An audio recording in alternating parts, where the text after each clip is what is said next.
Hi, this is Dr. Georgia. I hope you find today's message a blessing in your life. We want to make sure that we continue to provide these video messages for you when you can't come to church, or for those of you who live in a different state, or we noticed recently we have a lot of people in even different countries who are tuning in. So if that is you and you can donate to us, we invite you to hit that donate button just below the message here. So thanks so much.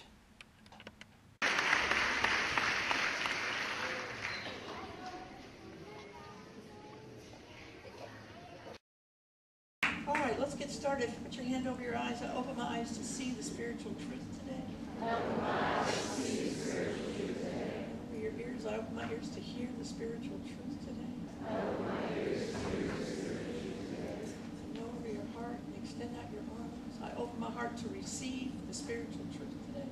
Open my heart to receive the spiritual truth today. The spiritual truth that I'm working with is, it is done unto you as you believe. It is done unto you as you believe. And because belief is such a powerful thing, belief is such a powerful thing that allows us to co-create a life that we desire with Spirit. It allows us to co-create experiences and material things and feelings. I want to make sure that we're all on the same page as to what a belief is in our life. You know, belief starts with thought, either a conscious thought, one that you know of, or a subconscious thought that's in there that you're not really sure what it is, but you keep seeing in your life things that are happening. It's because your subconscious thinking is driving your life. And psychologists tell us that thoughts that are put into our mind when we were under the age of 6 are kind of stuck in there until we can get them up and get them out. And the reason is because before the age of 6, we don't have the ability to say no. We just like little sponges. We're like little sieves. We just take it in. So if mom or dad or grandma or some other adult in your family told you that you weren't very smart before the age of 6, chances are that got to be a thought in there.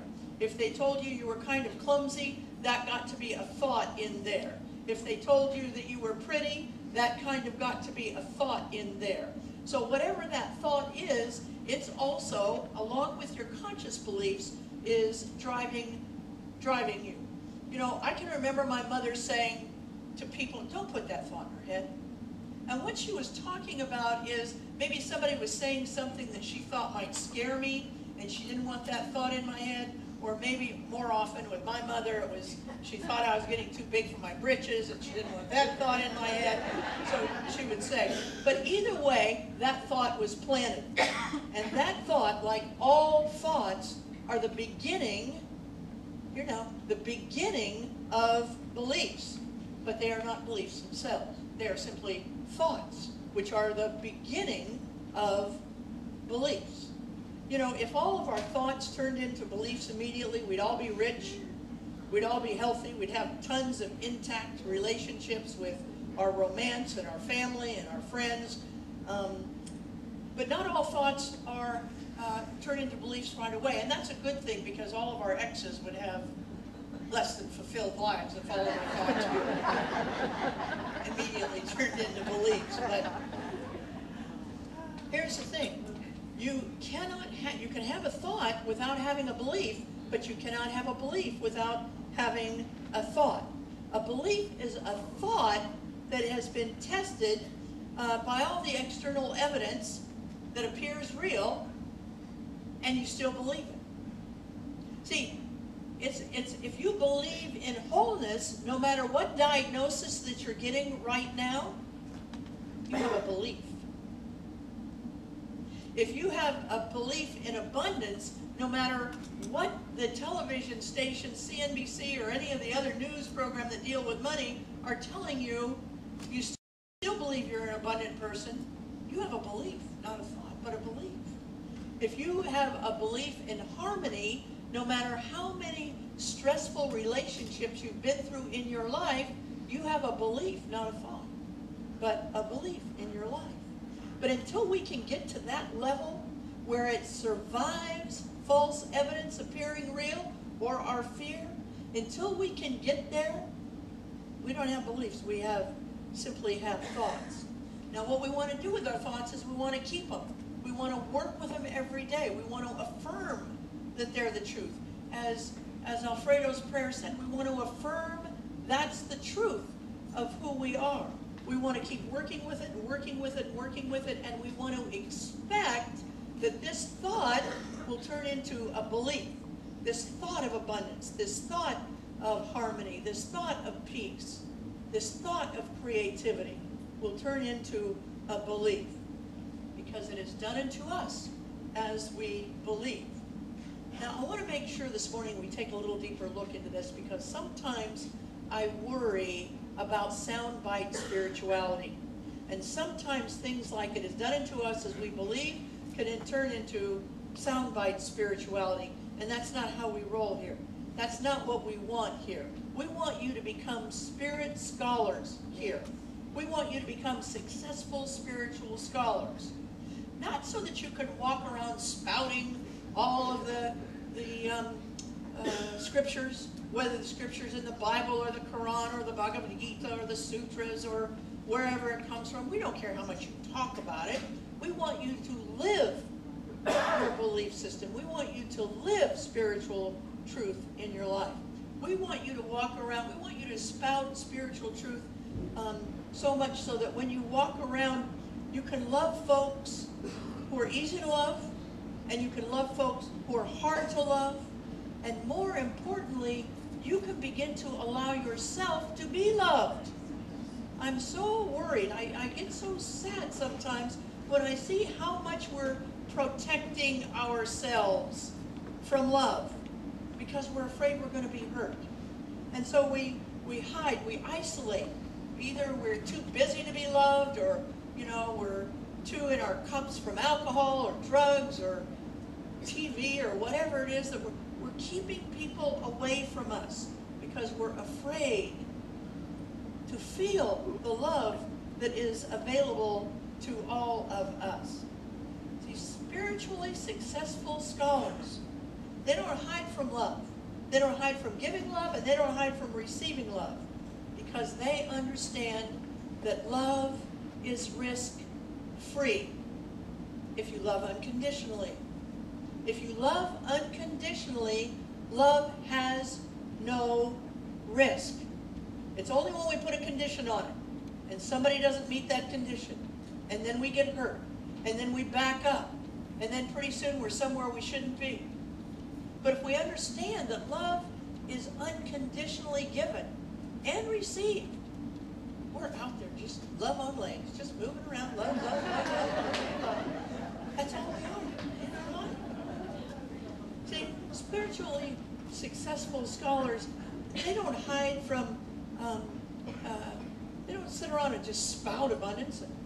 They feel abundance. They understand abundance. They learn the law of abundance. They take time to understand it with all of their being because they know that when we're abundant, we're free. We're free when we're abundant. I've been poor in my life. And when you're poor in your life, what happens is you're always worried, aren't you? You're always a little stressed out. You're always having to prioritize. Can I do this? Because I can't do that. When can I do this? I can't do that. See, when we understand the law of abundance, it freely flows in our life. And we're not constantly in a state of anxiety. We're free in our life. That's why we want you to learn the law of abundance. Not so you can spout it, not so you can tell people about it, but so you can experience it in your life. We don't want spiritually successful scholars to spout about wholeness, but to walk around in a body temple without worries that works. It's amazing to me that Jesus, years and years and years and years and years ago, told us that we were whole and that we had everything we needed to heal. And not only did he tell us, but he started to show us. But we don't quite believe that. And now we have guys like Joe Dispenza who are showing us the science of how We have the apothecary within us to heal ourselves in our life. We have everything. We came fully loaded to have a body temple that works in our life. Spiritually successful scholars, they understand that. They get it. They get that we were sent here to do something important. We were sent here with a divine reason, and that is to live as God lives and to love as God loves without judgment in our lives. Spiritual scholarship will give all of that you're learning, but you have to begin to understand it. We have to study it. See, I can talk about, abundance, jump and shout, all of that, but you're not going to get it. We want you to get it here. We want people who feel it and work with it in our lives. Today's spiritual truth that is done unto you as you believe will give you victory over anything that you might have brought into your life. Anything that might have brought into your life. But we have to understand it at a deeper level than we usually do. See, we can't just understand it in our mind. That's the doorway. Our mind is the doorway, but we have to move it down into our subconscious and into our heart, because that's where our belief system lives. It lives in our subconscious and into our heart. If you've been coming here at all, you know that I often say, and we teach, it's all good in God. It's all good in God. And we mean that. Now what we also say is, it's not all happy in God, it's all good in God. There's plenty of my goodness that came my way with a lot of tears and a lot of heartache. But it made me the person I am today. It was because I got so far out of alignment that I was being picked up by police because of how I was driving under alcohol. I got so far out of alignment that I wasn't able to keep a relationship together. That's on me. What I learned from those is how to get back into alignment, so I'm the kind of person that I am today. We have to take this deeper. If I were to rewrite today's spiritual principle, I would add the word only. It is only done unto us as we believe. It is only done in no exceptions. It is only done unto us as we believe. No frees, no freebies. Nobody's going to give you a pass. You've got to believe it in order for it to have happened. Several years ago I was with a group of religious leaders, and one of them asked the question, what do you think is the biggest challenge in religion today? And as I began to ponder that question, what is the biggest challenge in religion today, I realized that my answer is the word competition. That's the biggest challenge in religion today. Not competition among religion, among churches, among denominations, among faiths. We have to get out of that. It's not a matter of my church is better than your church. I'm going to go try and steal your flock because I want them over here. I'm not doing any of that stuff. That's not what I'm talking about. I'm talking about a different kind of competition. I'm talking about the kind of competition that are false fixes for what hurt us today. False fixes that compete with our attention for our good. False fixes like drugs and alcohol and food. And see, here's the thing. Regretfully, that often works for a minute. For a minute, booze worked for me. For a minute, cupcakes can still do it for me. That's not long-lasting. It's not the answer. It's a Band-Aid. When I'm really at this stage in my life, and I hope in your life, at this stage in your life, you're looking for a better answer than that. One that's more long-lasting. One that's deeper in our lives. See, and here's the thing. If you were to ask any addicted person in this room, if they only use their mind, if you said, do you think that's the answer to your problem? Every one of us would say, no, I don't think booze is the answer to my problem. But here's the thing. We feel it's the answer to the problem. Because we stay away from prayer and meditation and sacred reading so much that we can't feel the real answer to all of our problems, which is the indwelling presence. We haven't found our Bodhi tree yet. We can't feel that presence. We don't have a personal relationship with the indwelling presence. And I'm not talking about a person in the sky. I'm talking about feeling an indwelling presence with this universal love and intelligence that is all around us, that is filled with warmth and color and responsive. See, sometimes I worry that because we don't have a God in the sky, that we don't feel that indwelling presence, that we don't feel the warmth of God, that we don't feel the presence within us in our life. We need to feel it with every fiber of our being.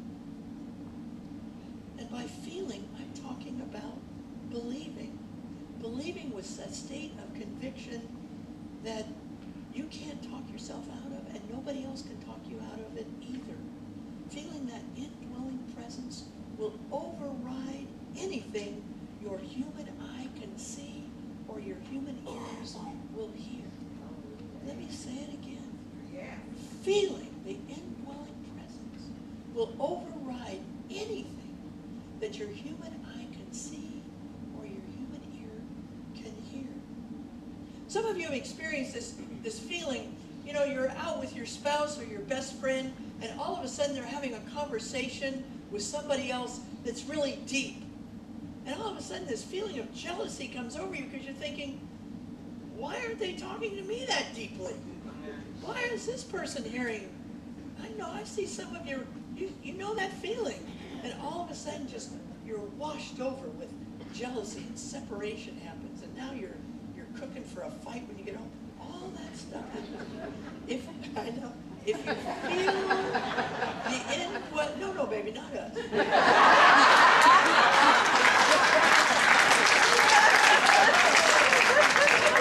I don't know that. But anyway, let me move on to fear, okay? When you're stepping out into something in our life. And we're scared because it's a brand new project. It's a brand new way of living. When we feel the indwelling presence, it will override any fear that we have in our life. When you're loathing with self-hate because you made a mistake, and you know you made that mistake, and now you just keep beating yourself up, beating yourself up, beating yourself up. You want to let it go? Connect with the indwelling, forgiving, loving presence that is available to you. Here's how our founder, Ernest Holmes, says it.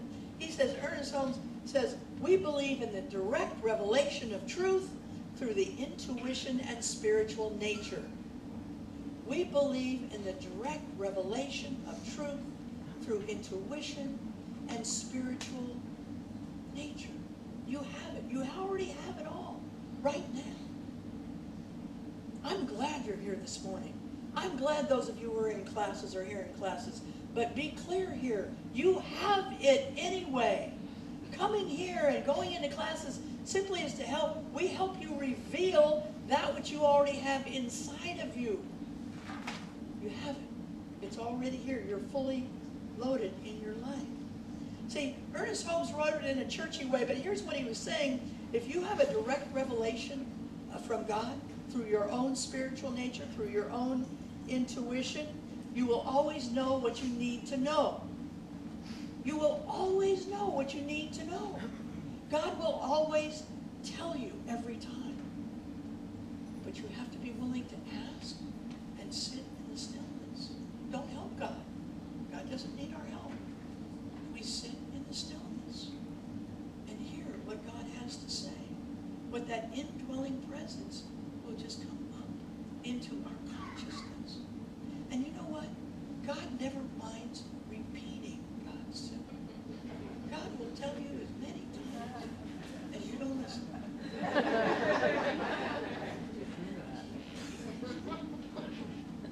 It's teach more meditation here than we teach compassion. We teach more meditation than we teach abundance. We teach more meditation. Why? Because we want you to know that you have it within yourself. Now, we teach all those classes too, and they're important. If you are having financial problems today, go to the teen room after and get into that financial freedom class. Feel free in that class. We have tools here, but the biggest tool is that tool is within yourself. The best way to do it is to set an intention. You know, we have so many words for God, one of which is compassion, and I'm working with that right now. I want more compassion in my life. You know, we all have natures. You know that? We have natures, and some of us have this nature or that nature. My nature is to get things done. I like to get things done. And sometimes when that's your primary way of operating, compassion can take a little second row, can it? Yeah. Because I don't really care that you're sick. I want to get things done. So I'm working on it. Every morning now I get up and I say, God, bring me more compassion. And it lasts. It lasts because I've such a strong intention until I read the first tweet. Gone. My compassion is totally gone. But here's our work. Our work is to stay with it. To fall down but get back up. Fall down but get back up. Fall down but get back up. Every single day. To know that within us, we are walking around with the greatest power there is on the planet. And we don't know it. Let's take this message. Knowing there's only one power, it's the power of the greatest love there is. So I simply move anything out of the way. My self-consciousness, my petty jealousies, my whatever is in the way. I just let it go. So that I can be a stream of love. That I can bring people into my life that I don't know. That I can bring people into my life that are a little different than I am. And get to know them. Because there's only one of us on this planet. Dress differently, talk differently. There's only one of us on this planet. I'm going to take a risk to get to know somebody this week because I know God has my back. I give thanks for that. I give thanks for the Board of Trustees for creating this environment in which we can live and love and laugh and pray together. I give thanks for Reverend Brenda for being in the church this morning where she belongs. I just give thanks. I release this word into the law, and together we say.